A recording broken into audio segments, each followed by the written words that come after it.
bahan bincang hangat aksi nyata budaya positif. Jadi kami sebenarnya ada 3 orang, saya, Pak Mul, dan Pak Ispom itu wajib untuk membagikan aksi nyata tentang penerusan budaya positif, penerapan budaya positif di sekolah ya. Jadi nanti kalau Bapak Ibu mengikuti pendidikan program guru penggerak itu pasti ada yang namanya fasilitator ya, ada pengajar praktik dan kita sebagai CDP ya. Nah, budaya positif itu sebenarnya terdiri dari 7 hal. Yang pertama adalah perubahan paradigma belajar, yang kedua disiplin positif, ketiga motivasi perilaku manusia, yang keempat kebutuhan dasar, kelima posisi kontrol restitusi, yang keenam keyakinan kelas, dan yang ketujuh segitiga restitusi ya. Jadi budaya positif ini memang berhubungan dengan kurikulum merdeka ya. Sebelum kita melangkah, saya ajak nonton film dulu ya. Mungkin sudah ada yang pernah nonton ya.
sesulit apapun keadaannya, kita berhak atas pendidikan. Jadi film ini judulnya Terlambat.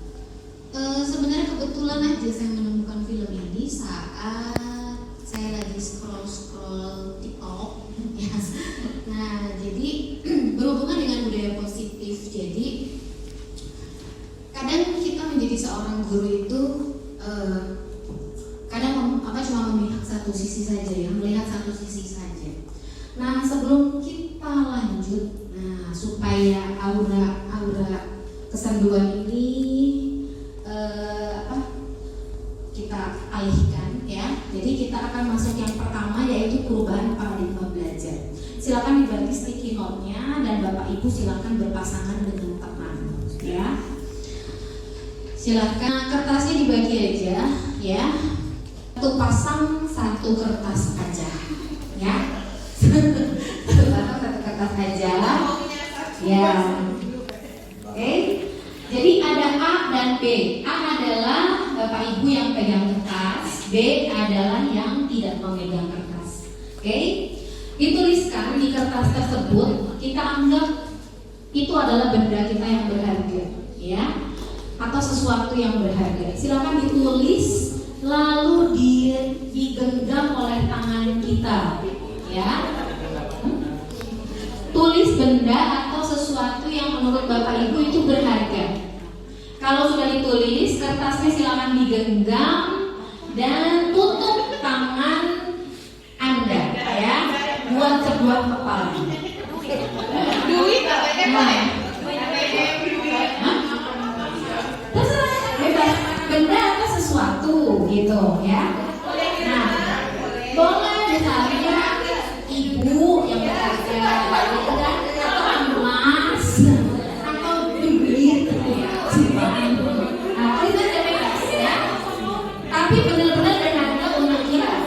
Kalau sudah, silakan diremukkan, maksudnya digenggam oleh tangan kita, dan teman Anda yang tidak memegang kertas tersebut, silakan paksa buka tangan temannya. Anda ingin tahu dong apa yang dia tulis? Nah, silakan buka dengan berbagai cara. Bisa bujuk, bisa ancam, bisa rayu, atau disuapi ada kue, ya, untuk membuka kepala tangannya.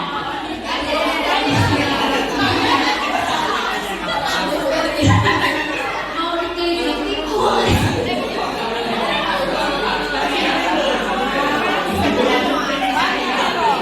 Tidak, itu adalah sesuatu yang berharga.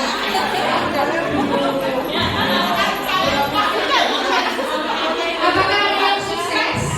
Ada yang sukses.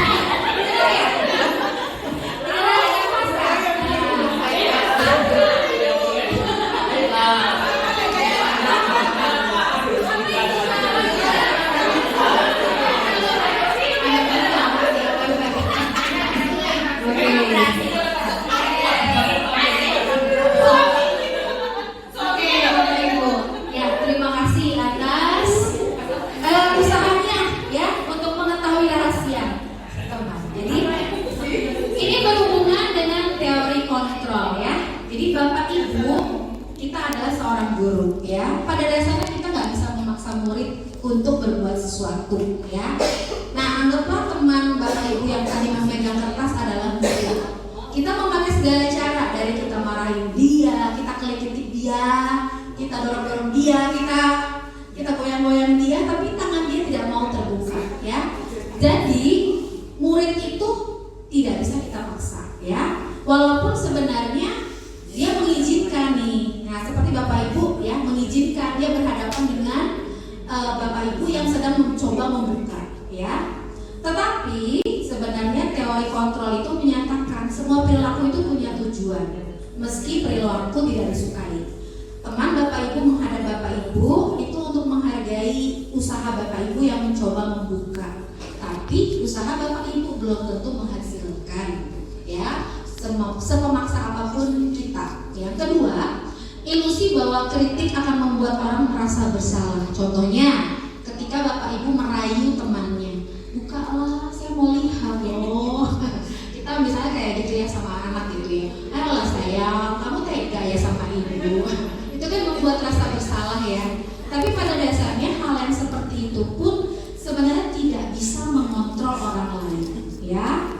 biasanya kita guru itu menggunakan suara yang lembut tapi menekan, ya. Ayolah, kamu tulis ya. Nanti habis tulis kita main. Ya, biasanya anak kelas 1 kayak gitu ya. Jadi kita membuat dia merasa bersalah, ya. Itu loh, ibu sudah tunggu loh. Masa sih kamu tega, ya? Biar ibu nunggu. Lalu yang ketiga, ilusi bahwa semua penguatan positif itu efektif dan bermanfaat, ya.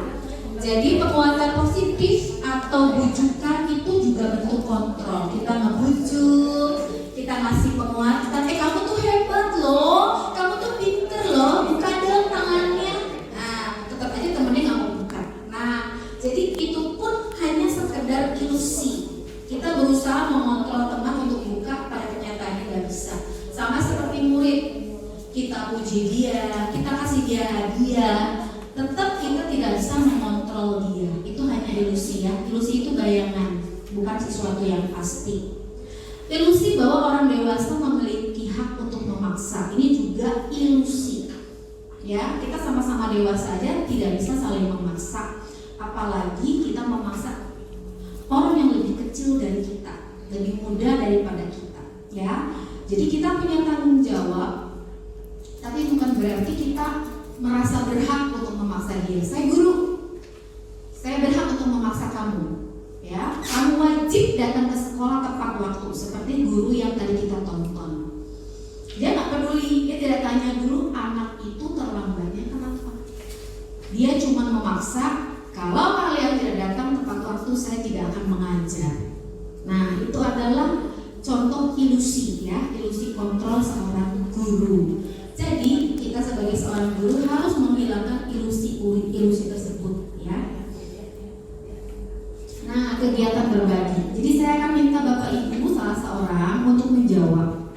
Apakah Bapak Ibu meyakini dengan tepat untuk meminta murid menyesuaikan diri dengan keinginan guru dan yakin bahwa tanggung jawab guru itu untuk memaksa murid adalah demi suatu kebaikan? Adakah cara lain yang bisa membuat murid itu menyesuaikan keinginan kita? Adakah Bapak Ibu yang bersedia menjawab? Oke, Pak.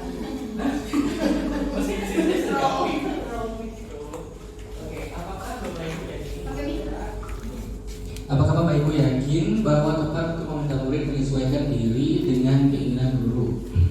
Ini sih kondisional, ya, tidak semua anak itu mau menurut dengan keinginan guru, karena mereka pasti punya pikiran masing-masing, motivasi sendiri-sendiri.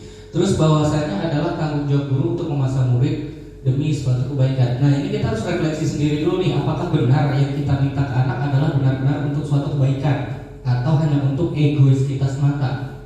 Jadi tidak bisa disimpulkan memaksa murid demi suatu kebaikan. Kalau ditanya apakah ada cara lain, ini tergantung karakter anak, ya. Setiap anak kalau karakternya berbeda, pasti cara yang kita terapkan ke anak itu berbeda-beda juga. Tidak mungkin sama. Ada anak yang mungkin bisa dibilang nakal, tapi nakalnya karena apa dulu? Nah, cara mengatasinya apakah harus dengan cara yang keras atau apakah ada cara lain? Nah, itu balik lagi ke karakter anak itu sendiri. Baik, mungkin Bapak Ibu yang lain? Selama ini Pak Gilang kalau memaksa anak, kalau anak yang mau menuruti nggak? Kalau memaksa, saya belum nemu sih kenapa saya memaksa anak, ya. Tapi paling kalau ditanya apakah ketika memaksa anak menurut apa tidak, pasti tidak semuanya menurut. Pasti tetap aja ada anak-anak yang bisa dibilang kita sudah kasih arahan, dia pasti masih istilahnya melawan gitu, tidak mengikuti perintah yang kita kasih. Mungkin entah cara kita yang salah atau memang anaknya yang ini. Tapi kalau mau dibilang anaknya yang ini sih, kayaknya enggak, ya. Kita aja nggak paham kondisi anak sebenarnya seperti apa. Saya boleh lempar? Saya lempar, ya, Pak Herman deh. Mumpung di sebelah saya.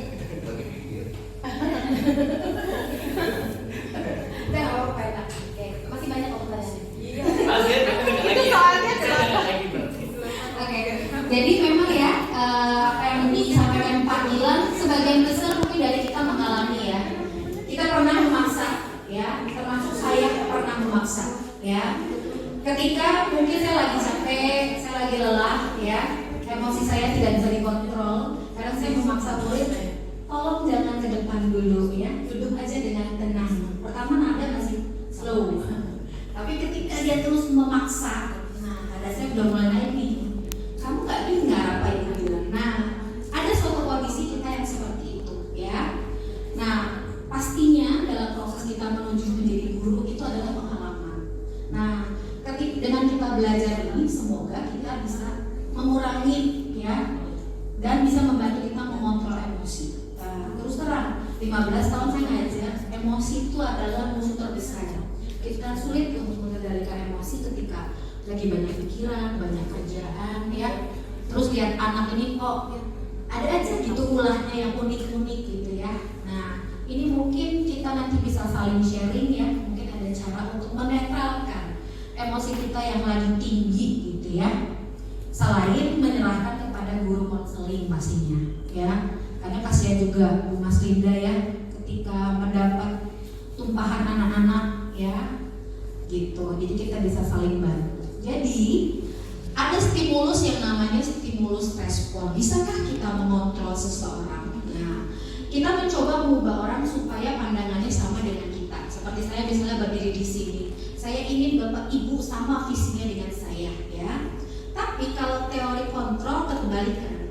Saya sebagai pembicara harus memahami pandangan orang lain ya, bukan pandangan kita sendiri. Jadi antara stimulus respon dengan teori kontrol ini berbeda. Teori kontrol itu akan lebih baik tidak mengandung kekerasan. Nah, kalau stimulus respon lagi yang kedua, perilaku buruk itu adalah suatu kesalahan. Anak lari-lari, anak jalan-jalan itu kesalahan. Padahal si anak mungkin memiliki tujuan kenapa dia lari-lari, ya, kenapa dia jalan-jalan, kenapa dia mau ke depan hanya sama kita. Itu pasti ada alasannya. Jadi mungkin kita bisa merubah pemikiran kita dengan teori kontrol. Jangan lagi pakai stimulus respon, ya.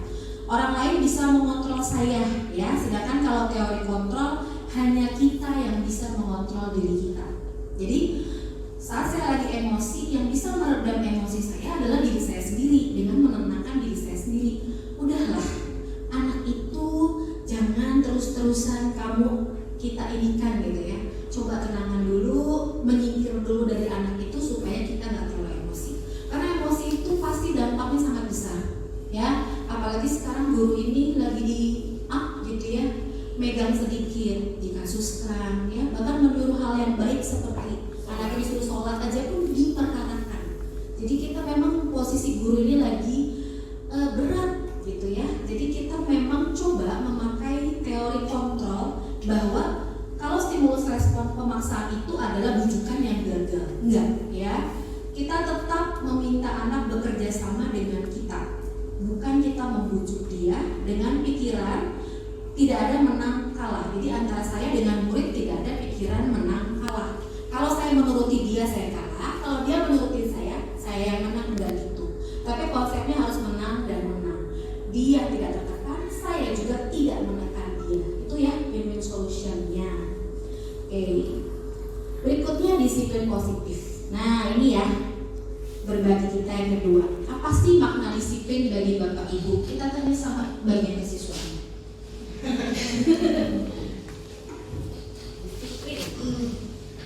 Apa makna disiplin bagi Bapak Ibu?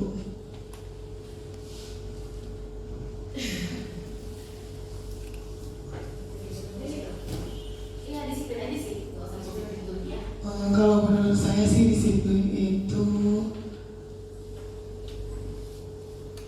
suatu perilaku yang mencapai tujuannya, dan untuk mencapai tujuannya dengan cara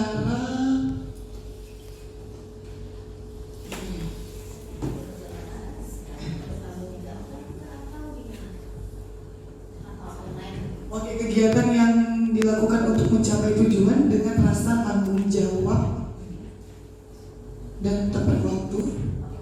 Jadi kebanyakan memang dari kita disiplin itu waktu ya, tanggung jawab. Nah, tapi sangat tepat sekali apa yang dikatakan di awal, disiplin itu untuk mencapai sesuatu.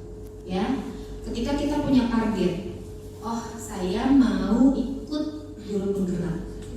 Pertama, saya harus disiplin melakukan berbagai pergerakan ya, membangun suasana yang positif, mengajak kolaborasi. Saya secara kontinu konsisten ya, itu adalah disiplin.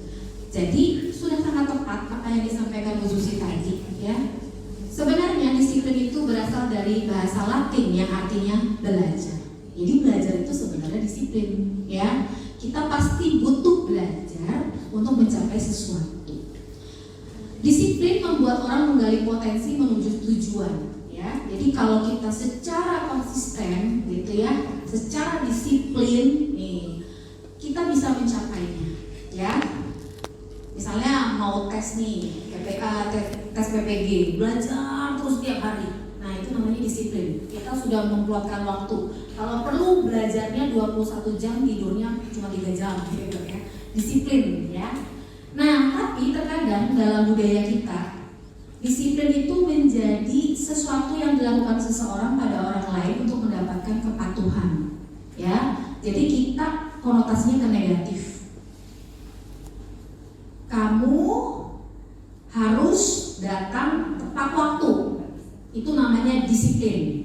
Tapi konotasinya negatif. Ketika kita mengharuskan, kita artinya memaksa dia, bukan dari kesadaran dia untuk datang tepat waktu. Jadi, nah kita akan ambil dari sisi positif ya, bahwa kalau kamu disiplin datang tepat waktu, kamu gak akan ketinggalan pelajaran ya. Itulah yang dimaksudnya dengan disiplin positif. Nah, ini salah satu penerapan disiplin positif yang sudah dilakukan di sekolah kita ya. Karena saya tidak ke kelas, ini adanya yang di hall yang saya foto ya. Ada tentang cinta sekolah ya, ada yang tentang hemat air. Karena sebenarnya hal ini adalah kenapa hemat air termasuk disiplin positif gitu ya. Ketika kita menghemat, tentu saja sumber daya yang di Batam ini kalau airnya sering kritis ya, krisis. Nah, jadi kalau kita hemat air itu akan mencapai tujuan, sumber daya air di Batam ini tetap terjaga. Jadi ada tujuannya ya. Lalu ada penerapan ini, bentuk bermain tanpa kekerasan. Ini juga salah satu disiplin positif yang sudah sekolah kita sudah sosialisasikan kepada anak-anak. Bapak Ibu juga sudah lakukan kan? Sudah semua ya. Nah, nanti bulan November kita ada lagi tema yang tentang pembentukan karakter positif. Nah, ini ada motivasi perilaku manusia. Jadi, kita itu pasti memiliki motivasi ya. Yang pertama, untuk menghindari ketidaknyamanan atau hukuman. Yang kedua, mendapatkan imbalan atau penghargaan. Yang ketiga, menjadi orang yang mereka inginkan atau menghargai dirinya dengan nilai-nilai yang dipercaya. Teori 1 dan teori 2 ini bukan yang ideal. Yang ideal adalah yang ketiga ya. Tujuan disiplin positif itu menjadi orang yang mereka inginkan dan menghargai dirinya. Contohnya apa? Nah, kegiatan berbagi yang ketiga. Sebagai seorang guru, saat hadir mengajar, kita pasti tepat waktu. Sebenarnya motivasi apa yang mendasari Bapak Ibu datang tepat waktu? Apakah supaya tidak ditegur oleh kepala sekolah? Atau untuk mendapatkan pujian dan mendapatkan penghargaan? Atau Bapak Ibu ingin menjadi teladan bagi anak-anak bahwa kita aja guru tepat waktu, jadi kalian juga hadir tepat waktu gitu. Siapa yang berkenan mungkin ya.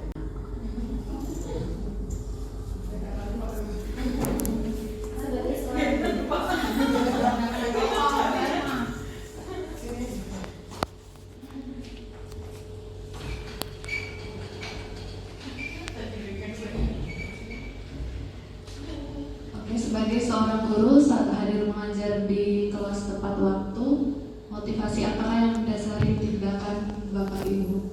Yang pertama tanggung jawab, Bu. Jadi sudah diberikan tanggung jawab, jadi sebisa mungkin tanggung jawabnya harus dilaksanakan sebaik mungkin kepada sekolah, anak-anak juga orang tua.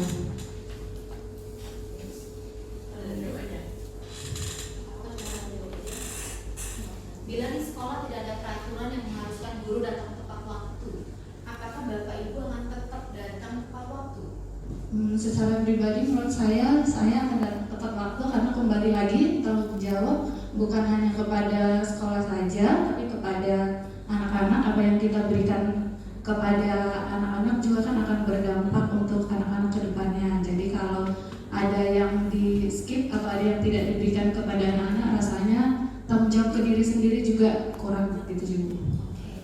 Ya. Nah, betul sekali ya. Saya percaya Bapak Ibu semua datang ke sekolah tepat waktu, dan kalau terlambat itu pasti minta izin. Karena saya sering lihat di grup terlambat karena sakit perut atau lagi gak enak badan pun aja kirim WA. Luar biasa sekolah kita ya gurunya. Jadi memang itu adalah salah satu bentuk tanggung jawab, bukan karena kita takut ditegur atau kita pengen dipuji. No, saya percaya Bapak Ibu tidak ada seperti itu ya. Jadi kita datang karena kita memang sayang sama anak-anak. Ketika kita datangnya terlambat, anak-anak itu seperti kehilangan induknya gitu ya. Mereka lari ke sana ke sini, kadang ke kantor guru, apalagi kalau di lantai 1 ya. Ibu ini mana? Udah berteriak mereka depan pintu itu ya. Nah, dan guru-guru kita di lantai 1 ini, karena saya di lantai 1 itu pasti jam 7.30 udah hilang semua ke kelas. Luar biasa ya. Di sana menemani anak-anak apapun kegiatannya, dari literasi kah atau sekedar ngobrol, itu sudah dilakukan ya. Jadi memang tepat apa yang dikatakan oleh Bu Elma, itu adalah tanggung jawab kita menghargai orang lain dan menghargai diri kita gitu ya. Ketika kita datang tepat waktu, pastinya kita juga menghargai diri kita gitu ya, supaya apa ya, kita adalah memang orang yang memiliki pelaksanaan tanggung jawab benar-benar kita lakukan ya, tanpa motivasi lainnya. Oke, kegiatan berbagi berikutnya. Menurut Bapak Ibu nih, sekarang kita lihat dari sisi murid. Motivasi apa sih yang paling banyak dimiliki oleh anak-anak kita di sekolah? Ya, apakah karena takut hukuman? Apakah pengen dipuji oleh kita gurunya? Atau memang dia adalah anak yang bertanggung jawab? Ya. Lalu yang kedua, strategi apa yang Bapak Ibu terapkan untuk menanamkan disiplin positif pada murid? Ya. Dan nilai-nilai kebaikan apa yang Bapak Ibu berusaha tanamkan pada murid di kelas dan sekolah? Oke, terima kasih Bu Irma.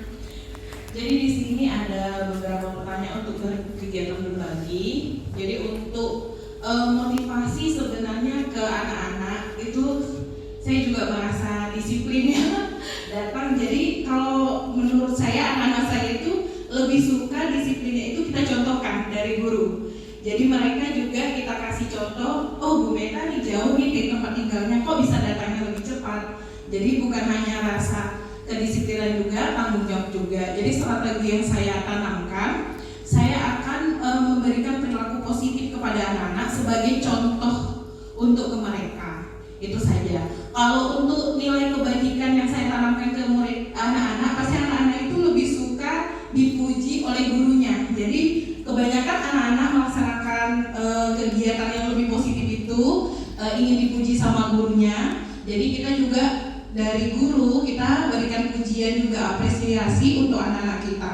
Jadi bukan hanya tujuannya kita hanya memuji, kita juga memberikan sebab akibat. Kenapa sih Jackson bisa disiplin? Nah gitu. Kenapa harus ada peraturan kedisiplinan? Itu juga saya terapin sih. Jadi ada motivasi dari contoh saya sendiri, yaitu juga saya menjelaskan apa dampak kira-kira kalau kita tidak menanamkan disiplin positif. Itu saja sih Bu.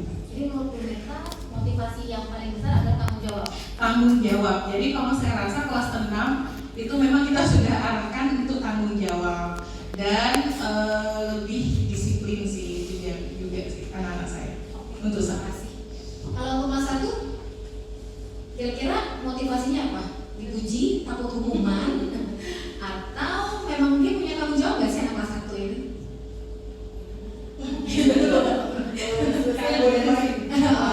Jadi artinya dia butuh ini ya, penghargaan atau butuh ya pujian dan sebagainya. Kelas 2 gimana? Sama Bu In, apalagi semenjak ada papan presensi kan. Jadi nampak tuh yang datang pertama, yang datang kedua, nanti teman-temannya kasih tepuk tangan ke dia gitu. Jadi dia lebih Oh, semangat. jadi penghargaan ya. Kalau yang kelas 3? Kalau kelas 3, kalau pas di kelas saya sih ada yang tetap kurang termotivasi sih. Oh, saya nggak ada motivasi. Ada juga. Assalamualaikum. Saya sudah tandain dari bawah itu. Tapi sedikit ya. Iya, padahal rumahnya deket-deket, saya selalu bilang padahal rumahnya deket begini. Tapi mama saya katanya itu agak susah sih kalau udah Kalau pakai kata Nah, padahal pernah dua sampai kejadian itu sampai jam 8.20 dia baru datang karena dua-duanya mamanya dan beliau ya. Ketiduran. Kalau sempat anak saya sih 31 satu orang aja, yang lainnya bertanggung jawab. Tanggung jawab. Tanggung jawab ya tahu.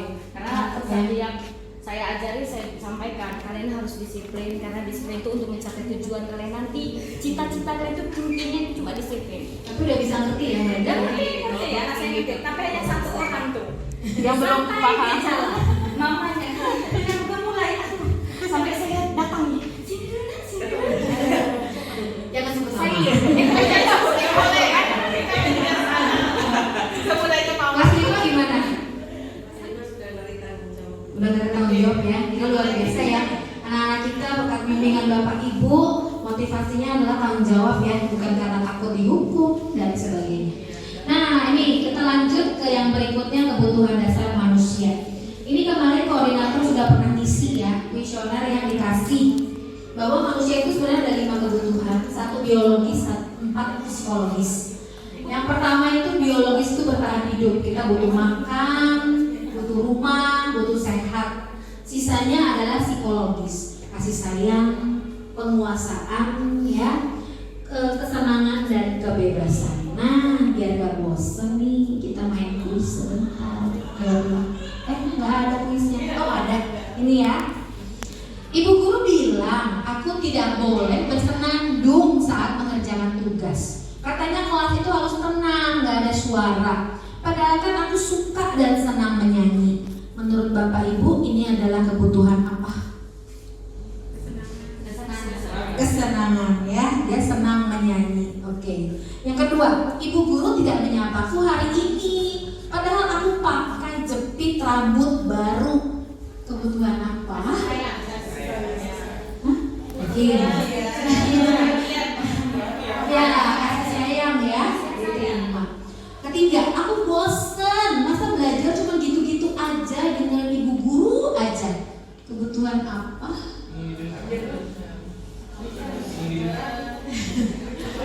Aku bosan. Apa? Kebebasan. Ya. Jadi agak-agak mirip ya sama kesenangan itu mirip ya. Aku sebel, gambarku nggak rapi, tapi ibu guru malah nunjukin ke teman-teman di depan kelas. Apa tuh? Kebutuhan apa tuh? Penguasaan, ya. Nah, nanti akan ada masanya kita sebagai orang dewasa itu memiliki kebutuhan dasar penguasaan yang lebih besar, ya. Ketika menjadi mahasiswa, PPG, ya, oke. Nah, di sini yang berikutnya adalah posisi kontrol restitusi. Jadi guru itu sebenarnya punya 5 posisi kontrol sebagai penghukum, pembuat rasa bersalah, atau kita sebagai teman, ya, pemantau, dan yang paling ujung adalah manajer, ya. Nah, ini adalah ciri-cirinya. Identitas gagal ketika kita seorang guru adalah si penghukum dan pembuat orang yang merasa bersalah, karena akan membuat anak itu menjadi si penghindar hukuman, ya. Guru biasanya kalau penghukum itu marah, ngomel-ngomel, nunjuk-nunjuk seperti tadi, ya. Sedangkan kalau membuat orang yang bersalah, biasanya guru suaranya lembut gitu ya, bikin anaknya itu jadi nggak tega, ya. Tapi ini adalah 2 posisi kontrol yang gagal. Nah, bagaimana indikasi yang sukses? Sukses itu teman dan pemantau, ya. Kita membuatkan alasan untuk murid. Contohnya, ayolah lakukan demi ibu, ya. Tapi efeknya apa? Anak ini tergantung. Ketika bapak ibu nggak datang ke sekolah nih, nah yang yang gantiin guru lain. Ternyata guru lain adalah tipe si penghukum. Anak itu bisa besok nggak sekolah, ya, karena dia takut ibu gurunya yang teman dia itu nggak masuk, jadi dia tergantung. Atau si pemantau, nah dia cuma memantau aja, kamu bagaimana, dia tidak kita bantu gitu ya, tidak kita fasilitasi supaya dia ngerti kesalahan dia. Apa kita cuma mantau, ya biarkanlah dia dewasa sendiri. Oh biarinlah dia disiplin sendiri. Nah sebenarnya bisa ada sukses ya, tapi ini ketergantungannya tinggi.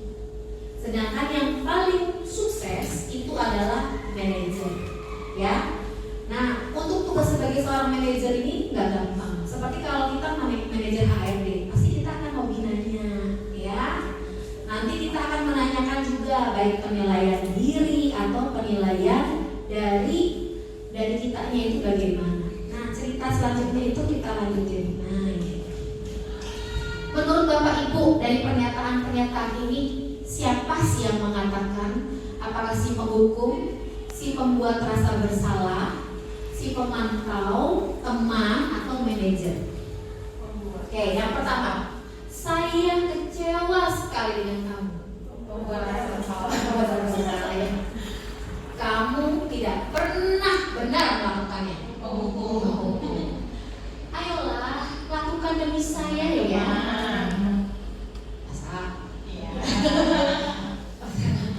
Apakah kamu mau mendapat stiker bintang hari ini? Kalau ayolah lakukan demi saya itu bukannya rasa bersalah ya? Iya ya. Kalau kamu mau mendapat stiker teman, ya. Bagaimana kamu bisa menyelesaikan masalah ini? Manajer, ya. Kamu selalu yang paling terakhir. Paling gampang ya, kita udah tahu. Nah, di manakah posisi Bapak Ibu di rumah? Urutannya. Nah, apakah di rumah itu saya adalah dengan anak saya atau dengan adik dan keluarga? Nah, posisi saya adalah siapa? Nah, di sekolah siapakah saya? Gitu. Mari kita jujur dengan diri kita sendiri, tidak perlu disebut ya. Di rumah kita ini siapa dan saya saat di sekolah adalah siapa? Apakah ada yang dua-duanya posisi kontrol Bapak Ibu sama? Kalau sama silakan angkat tangan. Tidak perlu disebut posisinya. Ada yang sama di rumah dengan di sekolah posisinya? Ada? Nggak ada? Nggak ada. Oke, udah. Tandanya kita memiliki peran masing-masing ya. Kalau di rumah mungkin kita tidak bisa sebagai seorang manajer, tapi di sekolah kita bisa jadi seorang manajer, ya. Oke. Nah, ini keyakinan kelas. Kenapa sekarang namanya keyakinan kelas bukan peraturan kelas, ya? Padahal keyakinan kelas itu abstrak. Nah, ini ya contohnya.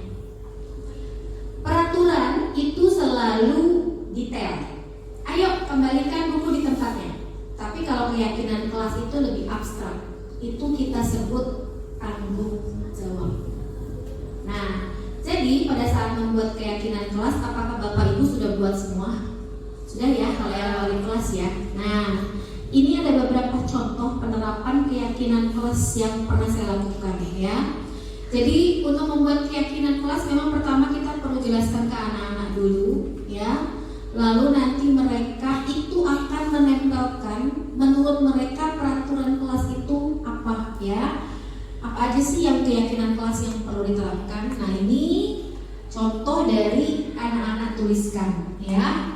Ada saling membantu dan menghormati, aktif, ceria, mau kerjasama, menjaga kelas bersih ya, pantang menyerah, semangat, disiplin, tepat waktu. Jadi lebih abstrak ya dibanding peraturan kelas yang biasanya lebih detail.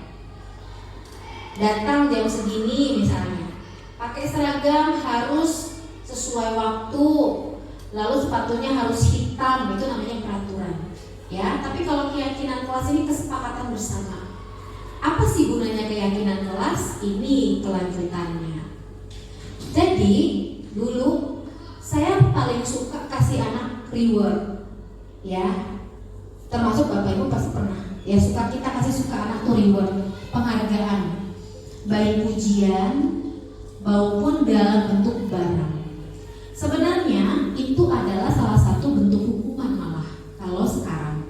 Jadi apa maksudnya dihukum dengan penghargaan? Ada pengaruh jangka pendek dan jangka panjang. Penghargaan berlaku untuk mendapatkan seseorang melakukan sesuatu tapi dalam jangka waktu pendek. Misalnya, kalau kamu dapat 100, nanti ibu kasih stiker ya. Tapi belum tentu dia dapat 100 terus setiap saat. Ya kan? Nggak mungkin dia dapat terus 100 gitu. Kalau kita menggunakan penghargaan lagi, dia akan tergantung. Saya hari ini nggak mau dapat stikernya jelek misalnya gitu ya. Sudahlah saya nggak perlu 100. Nah, jadi bisa saja penghargaan itu seperti dua sisi mata uang ya, seperti mata pedang yang tajam gitu. Bisa membangkitkan motivasi dia, tapi bisa juga membuat dia tergantung dan akhirnya itu aja hadiahnya dari ibu, nggak menarik. Nah, jadi dia bukan dapat 100 atau belajar itu buat dapat kebanggaan dia, tapi hanya untuk dapat stiker. Itu salah ya. Ternyata saya selama ini salah dengan persepsi itu. Nah, jika kita mendapatkan penghargaan untuk melakukan sesuatu yang baik, nah kita pun jadi menyadari ada tindakan tidak baik yang kita lakukan. Nah, ini saya baru sadari ketika saya dapat pelajaran ini. Ternyata tidak selamanya memberikan reward kepada anak itu adalah suatu hal positif, tapi bahkan menjadi bumerang atau hukuman. Ya, penghargaan ini bisa merusak hubungan. Ketika si A kita puji, bisa saja teman yang lain merasa iri. Kenapa saya tidak dipuji? Ya, kenapa saya tidak dibilang saya itu pintar? Kenapa cuma si A aja yang dibilang pintar? Nah, ini bisa merusak hubungan. Si anak bisa membenci si A, ya. Si anak-anak yang lain tak mau berteman dengan si A, nah itu yang namanya merusak hubungan. Atau misalnya ibu guru cuma sering kasih penghargaan kepada si B aja. Jadi anak-anak itu cuma mau dengar sama saya, tapi tidak mau dengar dengan guru lain, karena saya yang sering kasih hadiah misalnya. Nah, itu juga salah satu yang bisa merusak hubungan antara anak dengan guru lain. Ketiga, penghargaan menciptakan persaingan. Ya, ini udah nggak aneh lagi ya. Semua saling bersaing, saling menjatuhkan bisa aja. Nah, itulah yang namanya merusak hubungan. Mereka percaya bahwa mereka tidak memiliki kesempatan untuk mendapatkan penghargaan, maka mereka akan berhenti mencoba. Jadi kalau misalnya mereka udah berusaha, tapi saya nggak bakalan dapat 100, dan saya nggak bakalan dapat stiker dari ibu. Jadi saya juga bakal saya belajar. Nah, ternyata reward itu jangka panjangnya itu luas ya. Ternyata banyak juga negatifnya. Jadi perlu kita kaji ulang tentang pemberian reward kepada anak-anak, ya. Nah, sekarang coba Bapak Ibu, ini hukuman atau konsekuensi. Mencatat 100 kali di dalam buku kalimat. Konsekuensi. Hukuman atau konsekuensi? Hukuman ya. Yang kedua, lari mengelilingi lapangan basket 2 kali karena terlambat hadir di sekolah. Hukuman. Yakin? Cuma 2 kali loh.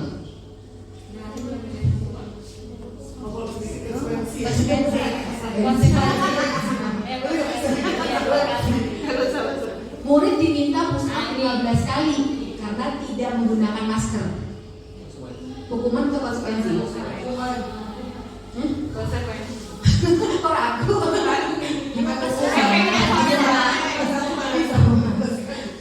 kali loh push up. Menggantikan kertas tugas teman yang telah dicoret. Konsekuensi. Membersihkan tumpahan air di meja tulis. Meminta murid tidak mengenakan sepatu seharian karena tidak mengenakan sepatu hitam. Lari mengelilingi lapangan basket 2 kali karena terlambat 10 menit untuk pelajaran PJOK.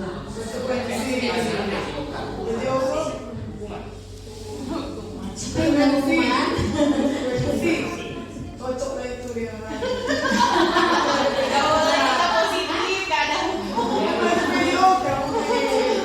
Lari mengelilingi lapangan basket 2 kali karena terlambat 10 menit dalam pelajaran PJOK. Siapa yang bilang hukuman? Aku nggak mau hukuman. Yang bilang konsekuensi.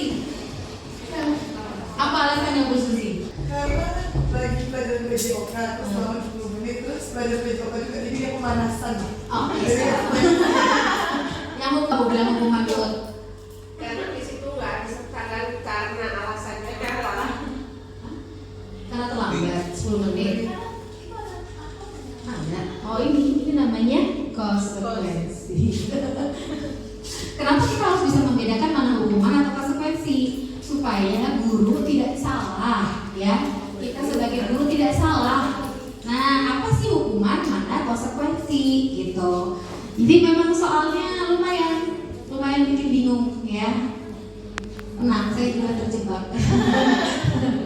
Oke, nah, jadi dari hal-hal yang tadi, ya, ini adalah yang namanya segitiga restitusi. Restitusi adalah proses menciptakan kondisi, ya, untuk memperbaiki kesalahan mereka. Jadi saat mereka bikin masalah, tugas mereka menemukan kesalahan, menyadari kesalahan, baru kita kembalikan lagi mereka ke kelompok mereka dengan karakter yang lebih baik atau lebih kuat. Tujuannya apa? Untuk belajar dari kesalahan, memperbaiki hubungan, merupakan tawaran bukan paksaan, menuntun untuk melihat ke dalam diri, fokus pada karakter dan fokus pada solusi. Ya, segitiga restitusi ada 3. Menstabilkan identitas, validasi tindakan yang salah, dan menanyakan keyakinan. Inilah keyakinan kelas hubungan. Jadi ketika anak ada seorang yang datang nih, saya contohin si J, ya, bukan JJ loh, J loh ya. Nah, si anak dengan inisial J ini datang, dia masuk gitu kan, dia saya mau nanya, pokoknya saya nggak mau nanya. Nah, kita sebagai seorang guru perlu nih, kayaknya sikap dia tidak betul pada saat bertanya. Kita merasa dia tidak betul kan? Nah, jadi pertama kita ajak dia bicara dulu caranya. Nah, J, apakah kamu tadi teriak-teriak di depan untuk bertanya? Kalau dia bilang iya, akhirnya dia sadar, dia melakukan itu. Nah, terus kita tanya, menurut J benar nggak teriak-teriak itu? Biasanya anak-anak sekarang udah paham mana yang benar, mana yang enggak, udah tahu ya. Salah bu. Nah, jadi baru langkah kedua kita menstabilkan identitas. Jadi J udah tahu ya itu salah. Nah, kalau menurut J, kalau nanya harus gimana? Nanti dia akan bisa menjawab, ya. Oh, bagusnya ketuk pintu, masuk, tanya baik-baik, pasti ibu guru mau jawab saya. Tapi kalau saya teriak-teriak, ibu guru pasti tidak mau datang ketemu saya. Ya, anak-anak biasanya tahu. Jadi yang ketiga adalah menanyakan keyakinan. Apakah di kelas ada keyakinan tentang hal ini? Kalau tidak ada, bisa ditambahkan. Gitu ya. Oh, di keyakinan kelas kita tambahin. Masuk ruang guru harus bersikap sopan. Nah, ada aturannya, kita jelaskan. Nah, lalu kita balik tanya sama mereka, kalau kalian tidak masuk ke ruang guru dengan sopan, kalian siap nggak kalau ibu guru tidak mau jawab kalian? Jadi kita balikin tanya, tanpa menggunakan kekerasan, tanpa menggunakan teriakan, ya. Segitiga restitusi ini adalah salah satu untuk mengontrol emosi. Jadi baiknya jangan dilakukan di hari yang sama pada saat kejadian. Karena baik kita maupun anak sama-sama emosi. Jadi kita perlu memanggil dia tersendiri di ruangan. Contohnya ini, ya. Saya memanggil, saya blur karena ini adalah hal yang perlu kita jaga ya untuk anak-anak. Jadi kalau segitiga restitusi ini kita panggil dia secara berdua seperti ini.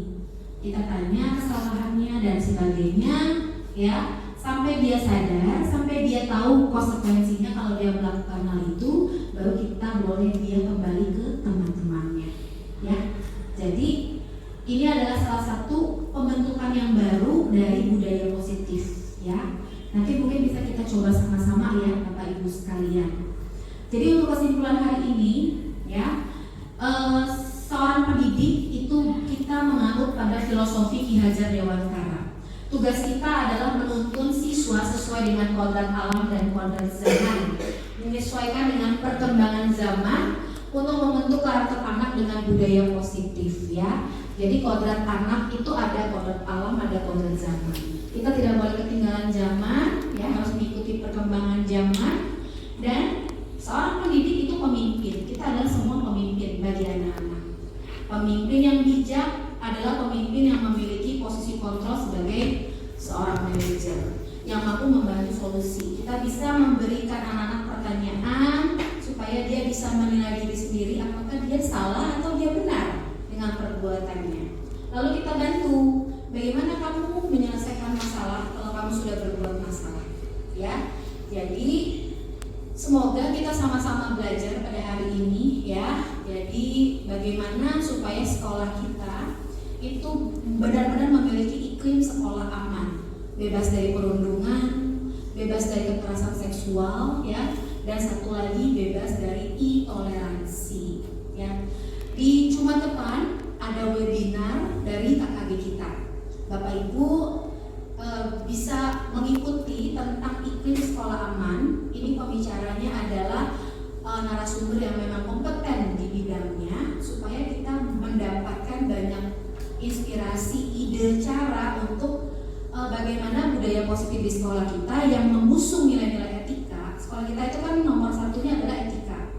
Etika ini perlu kita angkat, ya, supaya anak-anak itu juga benar-benar menjadi anak yang memiliki nilai kebaikan. Kalau anak memiliki nilai kebaikan, percayalah kita sebagai guru juga aman. Semoga tidak ada masalah-masalah di luar itu terjadi di kita, ya, di sekolah kita. Itu adalah harapan kita bersama. Oke. Baik Bapak Ibu, terima kasih banyak untuk hari ini, ya. Kuenya kalau ada yang mau dibawa silahkan, yang belum dapat boleh juga dimakan. Terima kasih banyak dan